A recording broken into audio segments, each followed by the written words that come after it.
I reached out to some fraternities. I was like, hey guys, like, do you need a DJ? People were like, okay, yeah, sure, we need a DJ. We have a budget, $300. I was like, this is a lot. That's so good, you know? Coming from Haiti and looking back 20 years ago, $300 is a lot. And I was like, okay, this is great, but I want to grow from this. I want to be able to potentially DJ in New York, potentially DJ in a club in Providence, not a frat party. So I went to New York and I was like, man, how am I going to play? You know, New York is city of dreams, right. City of opportunity, 100%.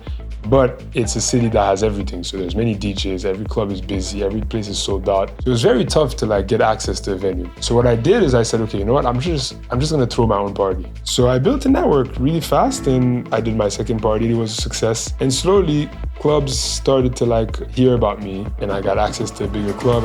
Ever wonder how top DJs actually built their careers? I had to do 15 years of hard work to get any of the recognition that I wanted. Where I saw a turning point in my career is when I became true to myself. From marketing and mindset to networking and negotiation, I'm giving you the tools you need to build a lasting career in dance music. Give them bits of you and your everyday life. You have to change the way you view the word no. Like me, I'm encouraged by it. Join me, Olivia Mancuso, and industry leaders as we reveal what it really takes to turn your passion into profit. This is Elevated Frequencies.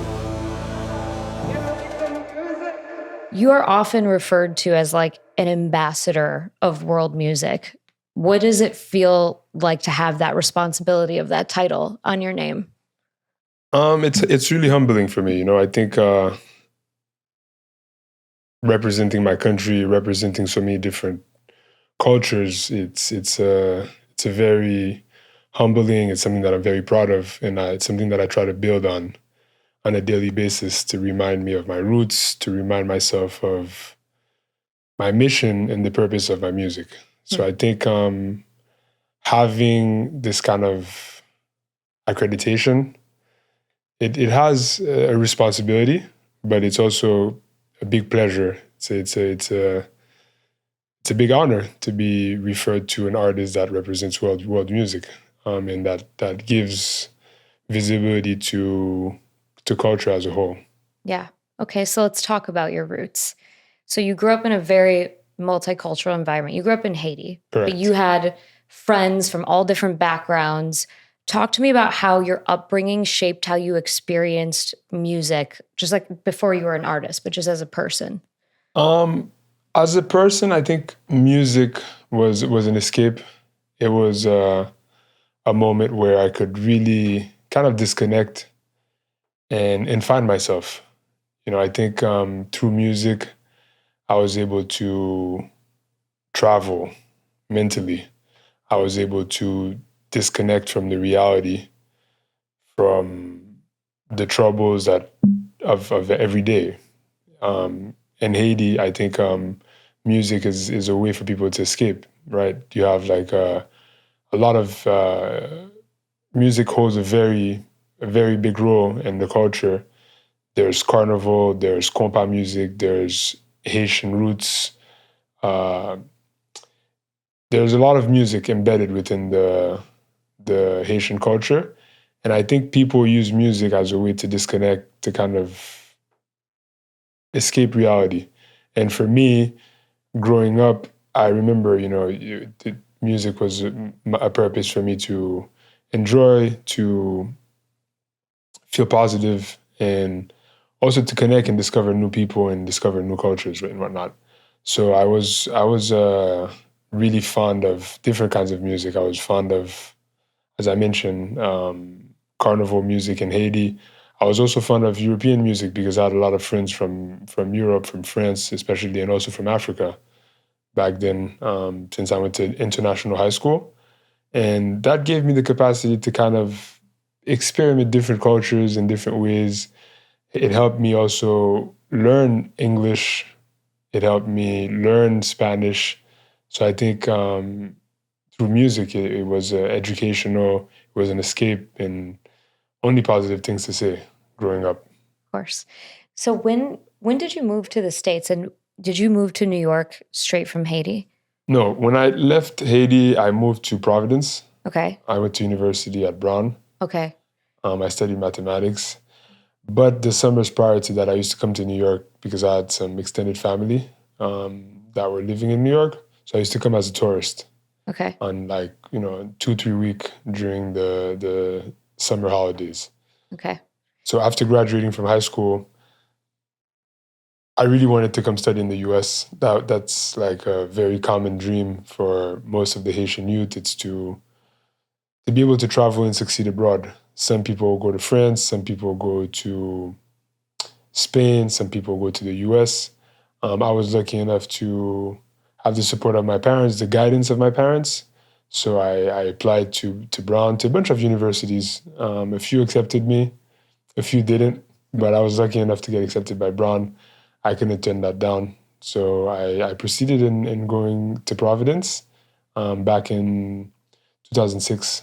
Okay. So there's this other world where you could have existed as a mathematician. Yes. What did you want to do with that degree? Well, when I first came to the US to study, I wanted to do maybe something philanthropic, not necessarily mathematics. I wanted to do something to help my country. I really love mathematics. I wasn't sure what I wanted to do. But what I did know is that I had a high capacity in doing well in mathematics, right? Like I took the SATs and I scored I think it was 750 out of 750. Oh my God. Yeah, so both SAT 1 and SAT 2. So studying mathematics was kind of like a safe space for me because it was like a field that I think was easier than compared to a degree that I guess relied heavily on English or languages. I wasn't a very big language guy. Like I hated reading books. I always loved solving problems, doing equations and whatnot. But moving to the US, I was like, okay, let me study something that I know I'm going to finish my degree. So I did applied math econ. It was a great experience. After graduating, I could have worked at a bank. I could have gone different ways. I could have gotten an MBA. I could have started a business. I could have done many things. But throughout my studies, I fell in love with electronic music and with DJing. So I followed through. I haven't stopped. So electronic music was in Providence, Rhode Island in 2000, you said 2006? 2006. I mean, even beyond that, like going to New York. Back in Haiti. Sure. Back in 2000, that's when there was like this electronic music kind of brewing. 2002, I remember that's when, Tiësto started having his In Search of Sunrise albums, his compilation. And the DJ became like a symbol, became more than just a guy playing behind the decks. That's when the DJ went from somebody curating a playlist to more so doing concerts focused around the artists. So I remember in 2005, if I'm not mistaken, Tiësto played the Olympics in Athens.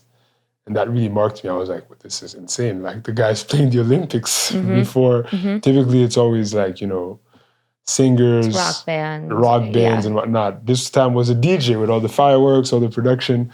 So that really marked me. And I was a fan of Tiësto back then. I was a fan of the Postal Service, of Paul Van Dyke, and all these amazing electronic artists, including as well reggae. I had a very wide palette, but given my admiration for electronic music, I went to see some concerts in New York when I went during the summers, and also when I came to the US in 2006 that summer. I wasn't 21, so I had some sort of fake ID. Of course. But I sneaked into Pasha. I remember Pasha in Manhattan, and I think it was on 46th Street. I saw ATB. I went to many clubs. There was a club called Crowbar back then. There was a Crowbar here too. Yeah, there was a club called Cielo. Okay. Cielo was like probably the top of the top in terms of house music with underground electronic music. And it was very refined.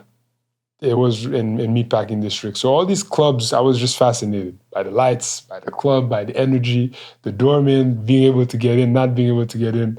That really intrigued me. So I said, okay, you know what, let me go see a DJ. So I went to see ATB in concert, then I saw Tiësto in concert, then I saw Paul Van Dyk in concert, and I saw these big production in Hammerstein Ballroom in Central Park. I remember there was a company called Made Events back then that was promoting the events. And I couldn't believe it. I saw Armin van Buuren with a vocalist singing, DJing. I was like, you know what, I want to try and be like these guys. So did the DJing come first, or did you try producing first? DJing first. DJing first. So I got myself a small controller. I went back to Providence. I started playing for fun in my room, in my dorm room. And I reached out to some fraternities. I was like, hey guys, like, do you need a DJ? People were like, okay, yeah, sure, we need a DJ. We have a budget, $300. I was like, this is a lot. That's so good, you know? Coming from Haiti and looking back 20 years ago, $300 is a lot. Yeah. That's a lot of money. If you calculate today's money, I don't even know. You're the mathematician. I don't know what the inflation is on that. That would be probably the equivalent of like $1,000. For a college kid, that's insane. Yeah. Now, unfortunately, you throw a stone in any direction in a frat and there's like 12 DJs in that frat. Yeah. So it's like completely different now. There were maybe on campus at Brown, there were maybe like 5 DJs at most. So that was like... Yeah, I was one of them. Yeah, right? the odds were in your favor. Yeah, so, and I was like, okay, $300, man. Whatever you give me, man. You give me like a Coca-Cola, I take it. I DJ. I just wanted to play, the experience, you know, to be able to play music in front of people. So it was so cool. I played all my little mashups. I remember I was doing my thing. And it went well. And I played a second show, third show, and I started to build a name for myself on campus. And I was like, okay, this is great, but I want to like grow from this. I want to be able to potentially DJ in New York, potentially DJ in a club in Providence, not a frat party. So I went to New York and I was like, man, how am I going to play? What am I going to do? First of all, I felt embarrassed because I had like a small controller. And in New York, back then it was Serato and all the DJs were playing on vinyl and on CDJs. And I was like, how am I going to do this? So one day I tried to go to a club and I tried to talk to the DJ. I was like, hey man, can you teach me? Like, can I compensate you? The guy brushed me off. It was tough. Thankfully, there was an institution called Dubspot back in the day. And, you know, I took some seminars, I took some classes, and that helped me a lot to like become an actual DJ, to learn how to play with vinyl, to learn how to play with CDJs, to learn how to play with Serato. And that evolved me to becoming like a legitimate DJ. But now, after learning the trade and being able to play, getting a gig in the club was like something impossible. That was like, you know, New York is city of dreams, city of opportunity, 100%. But it's a city that has everything. So there's many DJs, every club is busy, every place is sold out. So it was very tough to like get access to a venue. So what I did is I said, okay, you know what? I'm just going to throw my own party. That you're literally I'm so happy you said that. Yeah. Because that is what I tell, like, if there's nowhere you can play, throw your own party. Yeah. So create your own opportunity. I went to I remember it was like a dive bar or like a lounge that wasn't doing well. It was a Saturday night and there were like 3 guys drinking champagne. So I was like, hey guys, you know, can we try and do something? And we're like, yeah, sure. You can have Saturday nights. Here are the keys to the venue. We do like a profit sharing on the liquor sales if you want to charge a cover. It was like, you know, I had to negotiate. So I became a promoter. And it was the first party I did. It was really tough. You know, I partnered with a cousin of mine who was living in New York. And we probably had like 50 people show up. Not bad. Yeah, but not really profitable for the venue. Sure. So it was a bit tough, but you know, it was a good experience. I was able to play. I really enjoyed. It was a big thing for me. But then I realized I needed to build my network. So I said, you know what? I'm just going to become a promoter. Before I take on the responsibility of taking more venues, because there was like a bar guarantee, there were liabilities for doing doing my own show. And we missed the bar guarantee, of course. Right. By quite a lot. And we got hit with the bill. Yeah. So I was like, okay, before we try to do a party, I need to build my network. I need to have like friends in New York. I need to have fans, people I can talk to. I need to have a network. And this was what, like 2008-ish? No, 2007. 2007, okay. Because I used to leave Providence every weekend to go to New York. Okay. I used to take a bus for 3 hours and a half. Wow. 4 hours every Friday after school. I mean, it's worth it. It's New York. Yeah, but it took a toll after a year of doing that. Well, it prepared you. Now you tour the world every single. But it took a toll on my academics. During New York every weekend for a year, it took a toll on my academics. But it was a learning experience. So became a promoter. I started from the very bottom as a sub promoter, then became a better promoter. Then people started to get to know me. Then we said, okay, we're going to do another party. What was your methods, by the way? Because there was Facebook. I remember everybody was promoting on Facebook back then. Yeah. Was that what you were using? That's what I was using, yeah. And that was a cheat code. The glory days. So not a lot of people were tech savvy. I wouldn't even say that's really tech savvy. Not a lot of people, the typical promoter, the typical DJ that was like in their 30s, 40s, back in 2006, they probably weren't on Facebook. They were probably on MySpace. Mm-hmm. Or like not even really paying attention to Facebook. Me, I was like the new kid on the block. So I was like, Facebook is the new future. Mm-hmm. And I gave it so much attention that helped me grow my network so fast. So within 2 months of being a promoter, I kind of like, people just knew me as the party guy. This is the guy to hit up. If you want to go to a show, he will, or if you want to go out on a Friday and Saturday, he will have something. So I built a network really fast, and we did the second party. I did my second party. It was a success. And slowly, clubs started to like hear about me, and I got access to a bigger club. I remember there was a club called Club Touch back in the day. That was a big deal in New York. So I played there, and it just grew from there, from word of mouth, traveled. And as I mentioned, Facebook was like infectious, and it was like, it's similar to, how can I explain? Like today you have AI, right? And a lot of people, not everybody has accepted or has developed their capacity to use AI at the maximum, right? Those who have are making strides. Like people who know how to use AI, who really understand how to maneuver the app, can make flyers, you can make a song with AI, you can do anything with AI. So it was kind of similar, if you use Facebook at the right time, like when we just started out, it was the best way to network. Right. So those who mastered Facebook, who like knew how to make Facebook groups, who knew how to connect with people, they were just killing it, 100%. So at the time, I really gave a lot of attention to Facebook, and it was perfect. So if you were to start today, let's say we take your story, but we put it in 2026. Yes. What do you think you would do to build your network, to do all those things that you did back then? Well, the concept would be similar, right? You have to go to a venue or go to an establishment that needs help, and you have to offer your service, and you have to be able to bring something to the table, something original to the table. So I would definitely go to a venue that's in need. I would offer my services to perform. Today, Facebook is not as relevant, but social media is still relevant, where you have Instagram, which is kind of big.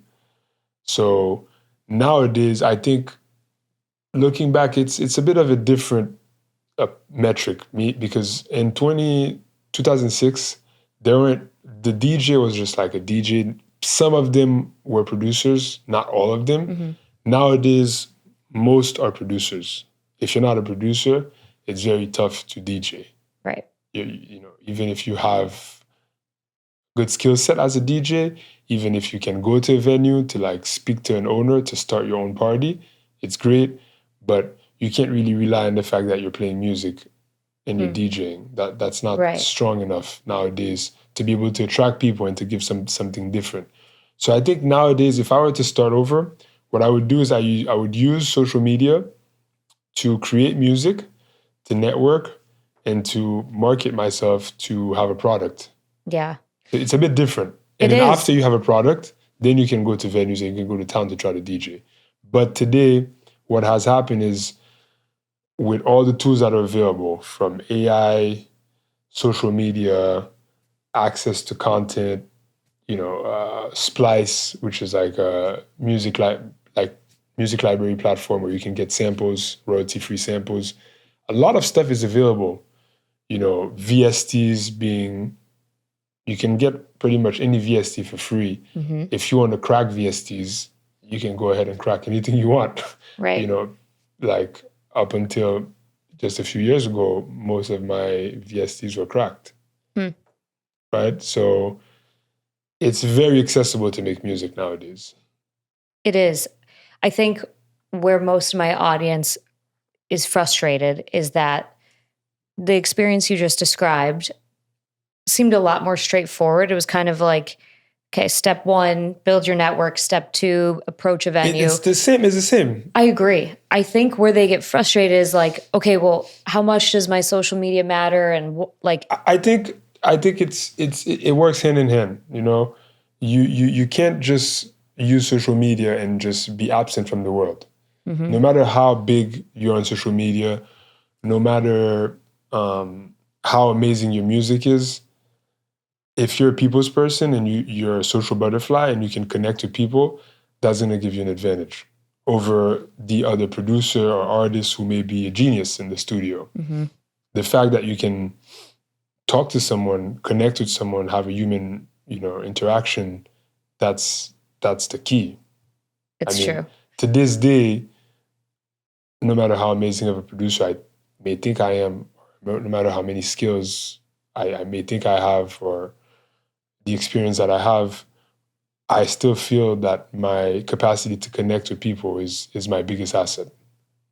And it's something that I rely on, that I use on every day. Even today, like if I want to, there still goals, no matter how small, big, whatever, wherever you are, you still have to network.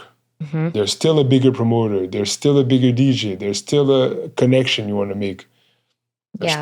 So your capacity to network is really, I think, your biggest strength. I'm happy you said that. It's another big topic on the show. And also, one thing that I always stress is the importance of like taking your time building relationships and not trying to rush things. Yes. It takes so long to build trust. Like when I first started my podcast, I had to cold email a bunch of artist teams asking if their artists wanted to be on the podcast. Because you got to start somewhere. Yeah. And I had done like some interviews at EDC and stuff. So I had like a little buzz, but no one knew. You're a very good interviewer. Oh, thank you. I appreciate that. Artist teams didn't know that back then. So they didn't answer me or told me no, not at this time. Now I've been doing this for 3 years. Those teams are now approaching me. Yes. Because I waited. I was like, it's okay. They don't know who I am yet. I'm going to prove myself, put in the work. It's hard. It is. You have to have patience. I'll give you this little anecdote. So back in 2014, 2010, Diplo was like the biggest DJ of all time. At the time, it was like the legend, It was like doing the biggest shows in the US, doing the biggest shows in Europe. Back then, there was Jack U. This is like bigger than whatever anybody can think. Him and Skrillex. Mm-hmm. So they played one of my songs, and I did this remix of My Boo from Ghost Town DJs with a friend of mine, and they played it. I was so happy and I was so proud, but it felt like, how am I ever going to meet this guy? The guy's playing like Coachella, playing every day somewhere around the world, traveling as a global touring DJ. And it was always a dream of mine to be able to connect with him, just because I appreciated his project, Major Lazer, his project, Jack U, and his solo project as Diplo. So it took me a lot of time. I tried to message him, never succeeded. And this is in 2014. Fast forward, 2020. It's even later, 2021. I changed musical style. I went through patterns. I changed everything. But 7 years later, finally, I remember I went to Zamna in Tulum, because that was like the only party that was open during COVID. So I went to Tulum, and Diplo was playing that festival. I got friends with one of the DJ that was playing that festival as well. He gave me access to a guest list, and here I am, I get to meet Diplo. 7 years later. Wow. I couldn't believe it. Did you tell him? Yeah, I told him. And I was trying to talk to him. Yeah. And, we met like just very casually. And I had like maybe 30 seconds to just talk to him, because he was like going from the green room to the stage. So maybe not even 30 seconds. 10 seconds. Yeah. Just to make my best impression. Yeah. So I spoke to him like, hey man, what's up, man? What are you doing? How are you doing? Thank you for the support of my music. He had no clue who I was. I told him I'm from Haiti. He liked that. He was like, okay, you're from Haiti. That's cool. I love Jamaican culture. Do you know other Haitian DJ? Do you know Michael Boone, this and that? And I was like, yeah, that's great. And that was the first interaction.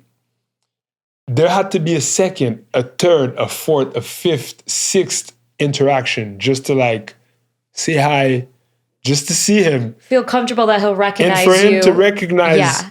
And then after like the seventh interaction, then he was like, oh yeah, this is Francis. This is the dude that shows up. Come through, come hang out. Yeah. Come backstage. Okay. And from there, when I made other records, then I was able to present to him, hey, here's my song. Mm-hmm. Then he started catching on because I had some buzz with my music, with Premier Gao that was really trending. Then we had Camille, and I sent it to him. But it took like a lot of time. It took 7 years and maybe 6 meetings, 6 just slight encounters to just get something to click. And the key is you can't take that personal. Like you can't be like, oh, he's an asshole. He didn't remember. Like it's really hard. I try to put myself in my shoes. Yeah. Now, a lot of artists, they try to talk to me, and I do my best to be as kind and as receptive as possible. I check all my DMs. People send me messages at all times of the day. I try to respond to everyone. Wow. And when people try to talk to me, I try to be very understanding. Yeah. Because it's frustrating. It's a little bit tough.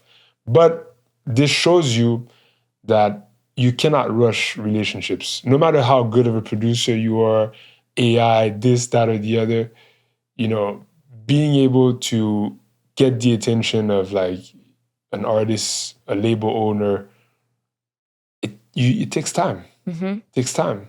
You have to make the effort, You do. And I think like the important thing is continue to put out good product, your tracks, like whatever that is, and eventually like they will notice. Yeah, for 100%. It's keep everything at the same time, right? So I took the initiative to go meet Diplo, to like take the time to connect with him. But at the same time, I was producing banger records. I was in the studio, busting, working like crazy madman, I was touring as much as I could. I was trying to make noise. And, people naturally catch on. He's the guy that shows up, but he's also buzzing. He has all these tracks. There's movement. All right, I see him growing. Then finally, he followed me back on Instagram. Right. You see what I'm saying? Yeah, yeah. It took some time. It's not like, hey, I'm here. Here's my track. No, people, no. Yeah. You have to earn your stripes, and you have to work towards it. So the bottom line is, I think 20 years ago, fast forward to now, it stands true. You have to earn your stripes. You have to put in the work. And the networking is the basis and the key of everything. It is.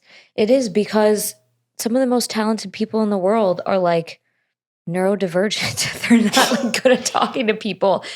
And I feel bad saying this, but like that you're not going to get as far if you can't develop people skills. And as I'm introverted, which people are like, oh, that's weird. You have a podcast. This is different. This is like a one-on-one, whatever.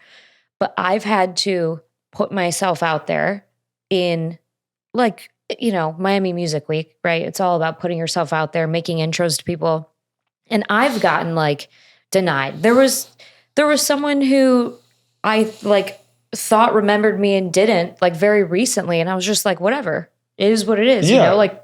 You've met 500 people just these past 3 days. It's tough. It's tough. And it's okay. Like, but you have to, like, I have a thick skin Yeah, you have to You have survive in to. the music industry. You have to have a thick skin. You have to be ready for rejection. All the time.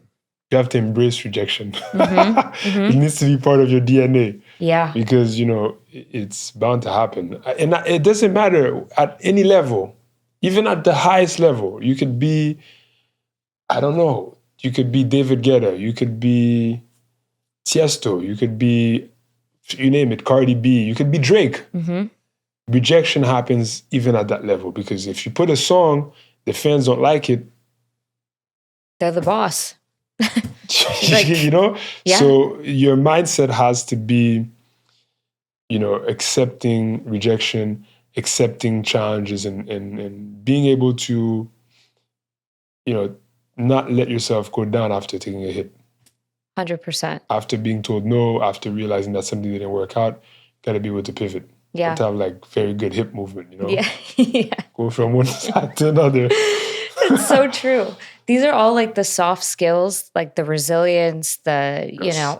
like those are the things that make or break careers. Absolutely. And I think that's something true to me, being from Port-au-Prince, Haiti, that's, as a Haitian, I think you have to be extremely resilient to survive, Yeah. to survive Haiti. And naturally, I think, Haitians are very resilient. So my upbringing, the kind of environment that I grew up in, and the history of my country make me a very resilient person. And that's another asset that I would say contributes to where I am today.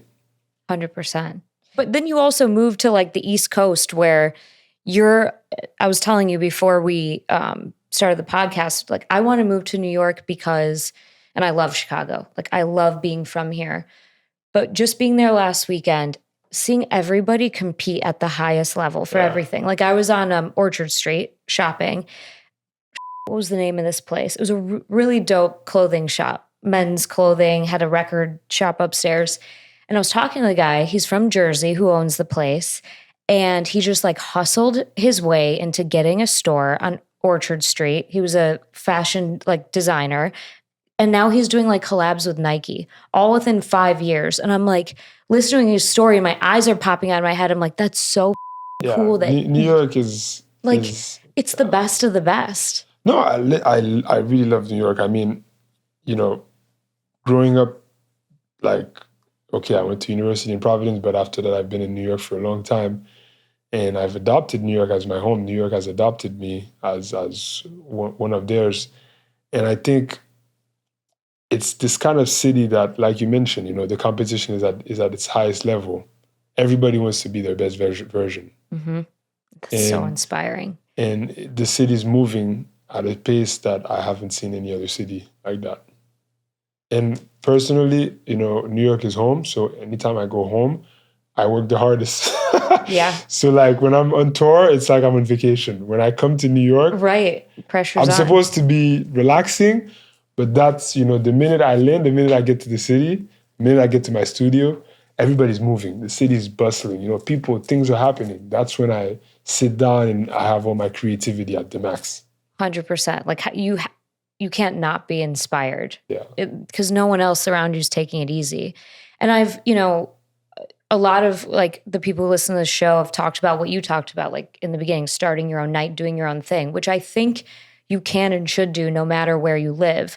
But I also think, for the most part, the people who listen to the show are like younger, single DJ producers.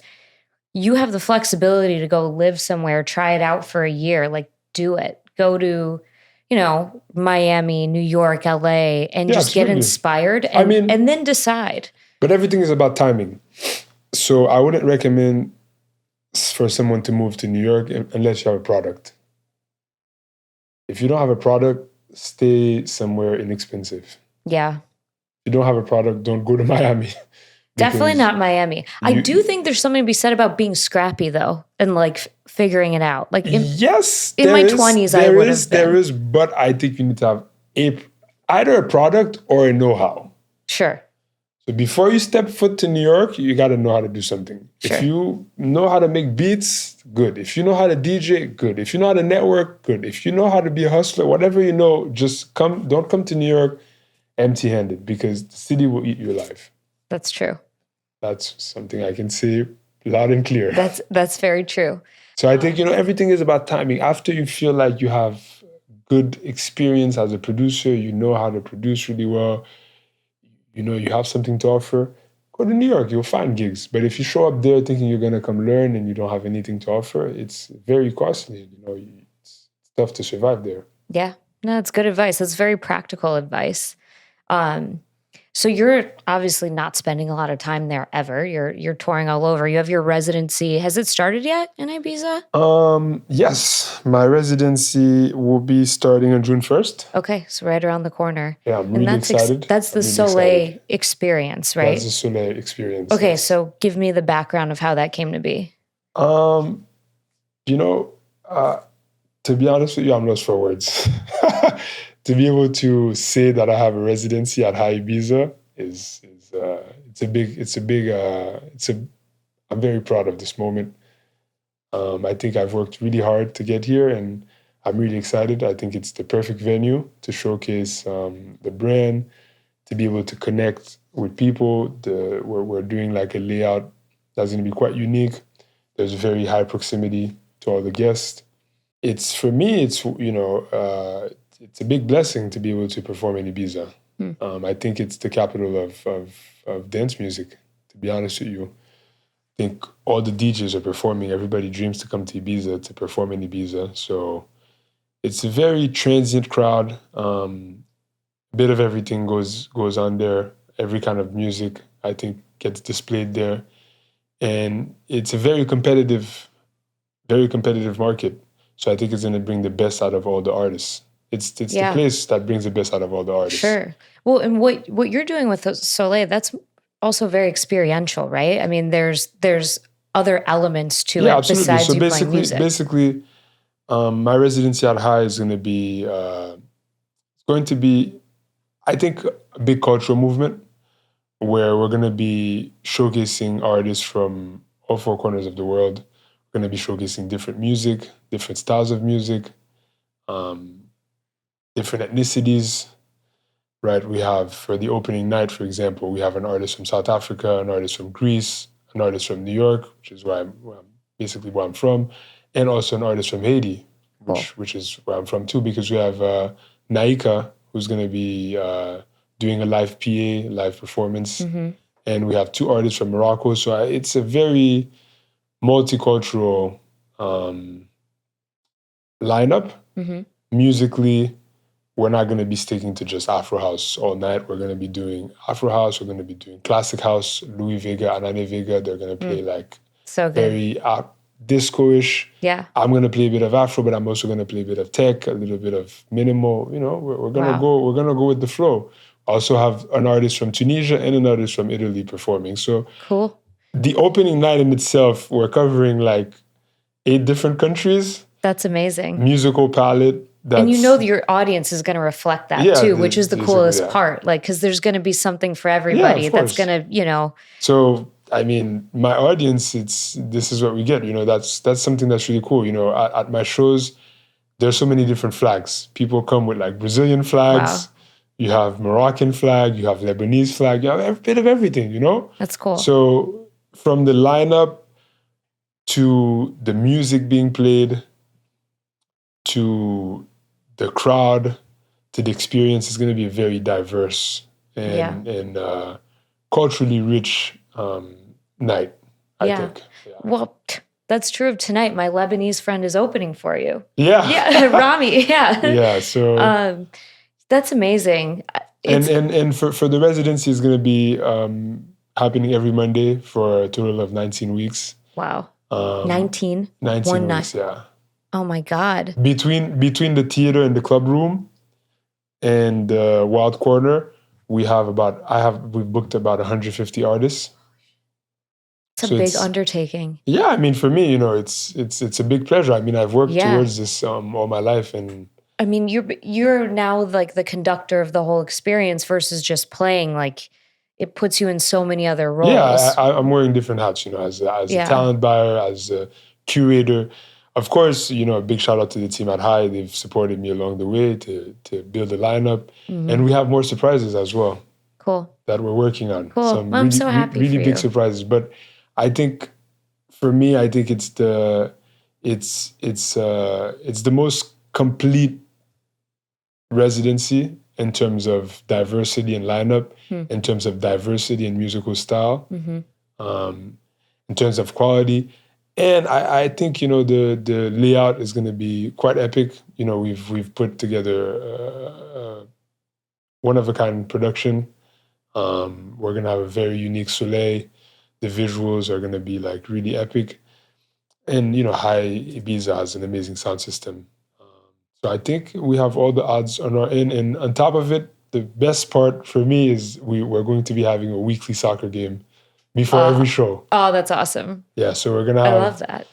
The DJs, fans are going to be able to play with us, so it's going to be... Really? Yeah. So who do you want on your team? Like, who's the best? I mean, you're good at soccer, I'm assuming? Yeah. Okay, who else is good at soccer? There are a few people that are good at soccer. I think Avo, who's performing the residency, is good. Also, Arime is good. Those two artists are signed to my label, Deep Root Records. Okay. Other artists that are really good at soccer, I know Andrea Oliva. Yeah. He's a big soccer fan. I know, many people. Vanko is Joseph very fun. Capriati good at soccer? Maybe. I know Calvin is very good at soccer. He's Italian and he's like I spoke to John Summit. He's gonna join. Really? He also has his residency on Mondays at Universe, but I'm at Hï. But he said he's gonna join. So he told me up front he's a very bad player, but he said that he's a hustler. So meaning he's gonna run twice as hard. Yeah, he's athletic at least. He's athletic, Oh my god. So he said he's gonna hustle his way on the field. That's amazing. Are you are these gonna be recorded somewhere? We're gonna have pictures. I need to see clips. They're gonna be clips. You will have evidence. Okay, I want to see the evidence. I love that. But we're gonna be inviting, not just DJs who perform at the Solèy shows, where we're going to be inviting every artist that play at Pasha, that play at Circo Loco, that play everywhere, Amazing. So, and also fans, most importantly. Cool. We're going to have like a mini screening process where we're going to give priority to fans that look a bit athletic. Sure. I mean, yeah, you don't want them to get hurt and then so you're on we're going to have a screening process where people, we're going to give priority to people who already know how to play soccer, who express and who can play, who have some experience playing. Yeah. And the format is going to be really interesting. We're going to have about 30 players. It's going to be 3 teams of 10 players. Okay. And we're going to have like a rotation. So every game is going to, the team that leads by 2 goals stays on field. The team that's losing by 2 goals gets replaced. Wow. And we do that for a total of 2 hours. Yeah. That's cool.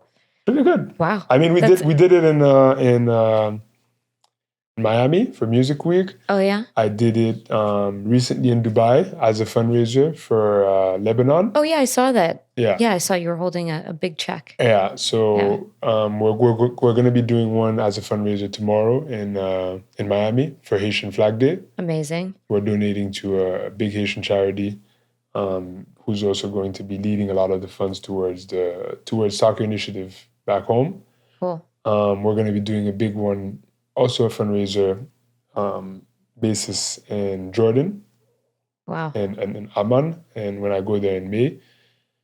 And the one in Ibiza, for now, there hasn't been a fundraiser tied into it, but potentially maybe the closing game or one of the games will dedicate it to a philanthropic purpose. That's amazing. But mainly, I love to be able to connect with DJs on the personal level. I think it's great. We see each other in the club, in the DJ booth when we exchange decks, but being able to play a soccer game, it creates a deeper connection.